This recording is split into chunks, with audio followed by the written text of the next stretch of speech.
Assalamu alaikum warahmatullahi wabarakatuh.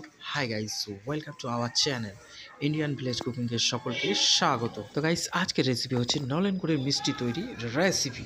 এই মিষ্টি তৈরি করার জন্য আমরা সর্বপ্রথম নিয়ে নিয়েছি ফ্রেশ 5 কিলো ছানা এবং তার সঙ্গে আরও যে সমস্ত পুডিংগুলি দিয়ে আমরা সুন্দরভাবে মাখিয়ে নিয়েছি। মাখানোর পরবর্তী স্টেপ গোল গোল আকারে ছোট ছোট গুটি অর্থাৎ আমরা মিষ্টি আকারে এইগুলি কেটে নেব, তাহলে পরবর্তীতে আমাদের সুবিধা হবে গোল গোল আকৃতি দেওয়ার। আর এটা সময় সাপেক্ষ, এটা একটু সময় ব্যয়। এটা মোটামুটি আমরা দিই যে টোটাল ছানা, সেই টোটাল ছানা 20 থেকে 30 মিনিটের মধ্যে এটা সময় লাগে গোল গোল করতে।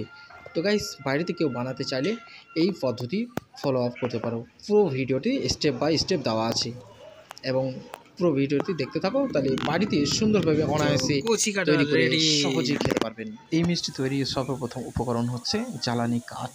জ্বালানি কাঠ ভালো হলে আঁচ ভালো হবে এবং মিষ্টি। কড়াইয়ের মধ্যে শিরা ঢালা হলো, শিরার মধ্যে খেজুরের গুড়গুলি ভেঙে তার মধ্যে একটা একটা করে আমরা ছেড়ে দেবো। তাতে কি হবে না, গোটা দিলে ভাঙা যাবে, কিন্তু মিশ্রণটা হতে অসুবিধা হবে। তার জন্য আমরা ওটাকে একটু গুঁড়ো করে নিয়ে ভেঙে সেটা শিরার মধ্যে আমরা দিয়ে দেবো। পরবর্তীতে কী হবে না, সংমিশ্রণ হতে আছে যখন আমরা এটাকে নাড়াচাড়া করবো তখন পুরোটাই সংমিশ্রণ হয়ে যাবে। তো গাইস নাড়াচাড়া শুরু করে দিয়েছি, তো দেখতে পাচ্ছ এইভাবে তোমরা নাড়তে থাকবে।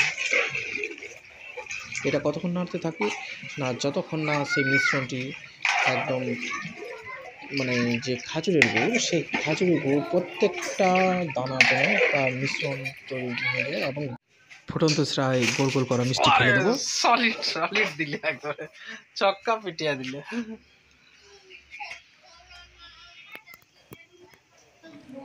এটি ফেলার পর মিনিমাম 35 থেকে 40 মিনিট বা পৌনে 1 ঘন্টা পর্যন্ত এটি ফোটাতে থাকতে হবে, যাতে ভেতর পর্যন্ত সেদ্ধ হয়ে যায়। তাহলে সেদ্ধটা কীভাবে হবে বুঝবে। তো আঁচ অনবরত দিতে থাকতে হবে এবং আঁচ দেওয়ার পরে যখন এইভাবে শিরা দিয়ে পুরো মিষ্টিগুলো, কোনো মিষ্টি একটাও মিষ্টি দেখা যাবে না, যেমন এই মুহূর্তে দেখতে পাচ্ছি আমরা। তো এটা যখন পুরো কভার হয়ে যাবে, এই কভার অবস্থায় একদম 35 থেকে 40 মিনিট আমরা এইভাবে ফোটাতে থাকবো, তাতে গরম আঁচে। একদম আঁচ লো দিলে হবে না, লো দিলে কিন্তু চুপসে যাবে। আঁচে মিষ্টি ফুটতে থাকা অবস্থায় মাঝে মধ্যে আমরা এই ডাবু দিয়ে অনবরত নাড়তে থাকবো, কারণ মাঝে যে অংশের নিচের যে মালগুলো রয়েছে সেই মালগুলোকে উপরে নিয়ে আসা এবং উপরেগুলো নিচে, অর্থাৎ একটু নাড়াচাড়া করে। আর মাঝে মধ্যে আমরা তুলে দেখব যে মিষ্টি কতটা সেদ্ধ হয়েছে, একটু আন্দাজে এটা নিজেই বুঝতে পারা যাবে। তো গাইস দেখতে পাচ্ছ আর মিনিট 10-এর মধ্যে এই মিষ্টিগুলি এবার রেডি হয়ে যাবে। তো গাইস সর্বশেষ অপেক্ষার অবসান, আমাদের মিষ্টি রেডি হয়ে গেছে। এবার এটাকে কেটে শিরায় দেওয়া হবে। এই শিরাটা আগে থেকে রেডি করা ছিল। তো এবার আস্তে আস্তে ঝাঁঝ দিয়ে খুব সাবধানে ওপর থেকে নিচে আমরা দিয়ে দেবো একটা একটা করে।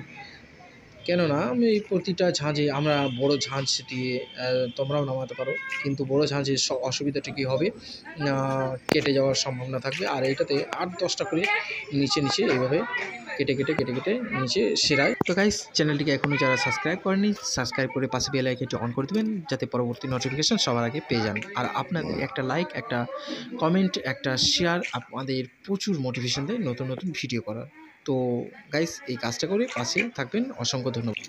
তো গাইস সর্বশেষ কথা হচ্ছে যে এই শীতে নলেন গুড়ের মিষ্টি কার কার খেতে পছন্দ বা কার কার খেতে ভালো লাগে, তো অবশ্যই কমেন্টে জানান এবং কে কোন জেলা থেকে দেখছেন অবশ্যই কমেন্ট করে জানান। ধন্যবাদ, সকলে ভালো থাকবেন।